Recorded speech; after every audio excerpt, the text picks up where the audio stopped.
வந்தேன் 20 நாள் நடக்குது. அந்த கட்சி கேட்க மாட்டேங்கிறீங்க. 20 நாட்கள் பேச்சுவார்த்தை நடத்திட்டு இருக்கிறாங்க. இன்னும் பேச்சுவார்த்தையும் நடக்கல. வந்தாங்க மரியாதைக்குரிய பாரதிய ஜனதா கட்சியினுடைய மத்திய அமைச்சர் பியூஷ் கோயல் அவர்கள், மரியாதைக்குரிய திரு நாகேந்திரன் அவர்கள், மரியாதைக்குரிய மத்திய அமைச்சர் முருகன் அவர்கள், மரியாதைக்குரிய பாட்டாளி மக்கள் கட்சியுடைய தலைவர், மரியாதைக்குரிய முன்னாள் மத்திய அமைச்சர் சகோதரர் அன்புமணி ராமதாஸ் அவர்கள், முன்னாள் எம்பி, மரியாதைக்குரிய அம்மா மக்கள் முன்னேற்ற கழகத்துடைய பொதுச் செயலாளர் டிடிவி அவர்கள் இங்கே வருகிறார்கள். மற்றும் என்னுடைய கூட்டில் அங்கமைக்கின்ற கட்சியுடைய ஜான் பாண்டியன் அவர்களும் வந்திருக்கிறார்கள். மற்றும் மரியாதைக்குரிய பெரியவர் பாரிவேந்தர் அவர்களும் வந்திருக்கிறார்கள். எங்களுடைய கூட்டணியில் அங்கமைக்கின்ற கட்சிகளும் உங்களை சந்தித்திருக்கின்றோம். எங்கள் கூட்டணியில் காலையில் தான் வந்தாங்க. மதியம் முடிவு செய்யப்பட்டது, மாலை அறிவிக்கப்பட்டுள்ளது.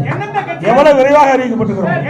அதாவது 20 நாட்கள் காங்கிரசுக்கும் திமுகவுக்கும் வார்த்தை போர் நடந்துட்டு எந்த பத்திரிகையும் ஊடகமும் விவாத மேடை வைக்கவே இல்லை. எங்களுடைய கூட்டணி அப்படி அல்ல. எங்களுடைய கூட்டணியுடைய நோக்கம் மக்கள் விரோத திமுகவை அகற்றப்பட வேண்டும். அந்த எண்ணத்தின் அடிப்படையில் தான் நாங்கள் செயல்பட்டுகின்றோம். என்னுடைய உணர்வு பூர்வமாக எங்களுடைய கூட்டணி அமைக்கப்படுகின்ற செய்தி இந்த நேரத்தில்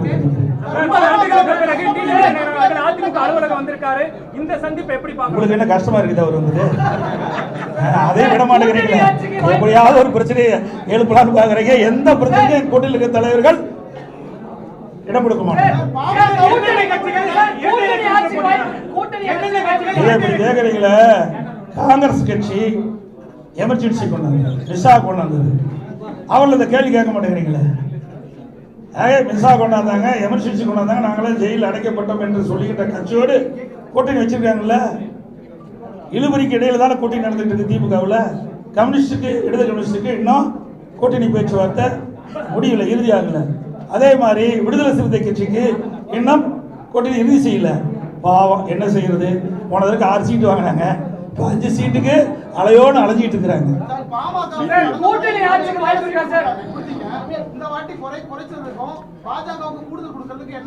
அப்படி எல்லாம் கிடையாது. நீங்க கேட்கிற கேள்வி எல்லாம் தவறானது. எங்களுக்குள்ள பேசி ஒரு இலக்கமான சூழ்நிலை ஏற்பட்டு தான் இந்த கூட்டணி அமைச்சிருக்கிறோம். நீங்க போட்டுக்கிட்டு வாங்க வேண்டாம்.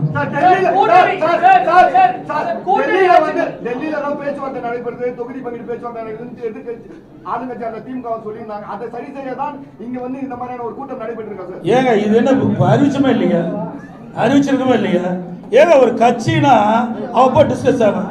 திருமதி கனிமொழி போனாங்களே டெல்லிக்கு, எதுக்காக போனாங்க? திருமதி கனிமொழி அவர்கள் காங்கிரஸ் கட்சி தலைவர் எதற்காக போய் பார்த்தாங்க? பார்த்த பிறகு நடந்தது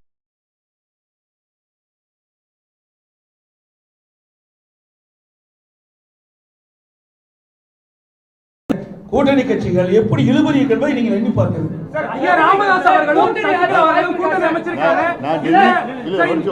நான் டெல்லிக்கு போனது ராஜ்யசபால போய் கையெழுத்து போட போனேன். அத ஒரு விவாதமா எடுத்துக்கிட்டீங்க. பார்க்கல நாங்க இத போய் அங்க டெல்லியில நம்ம பேச்சுவார்த்தை நடத்துறாங்கன்னா எப்படி எல்லாமே அனைத்து இந்திய அண்ணா திராவிட முன்னேற்ற கழகம் ஆட்சி அமைக்கும். உங்களுக்கு எந்த சந்தேகம் தேவையில்லை. திருப்பி 100 தடவை கேட்டாலும் இதுதான். அதாவது வேண்டுமென்றே திட்டமிட்டு ஊடக நபர்களும் பத்திரிகை நபர்களும் எங்களை ஏதாவது ஒரு சிரமத்துக்கு ஆளாக்கணும்னு நினைக்கிறீங்க. எங்களுடைய கூட்டணி பொறுத்தது தெளிவா இருக்குது. நன்றி, வணக்கம்.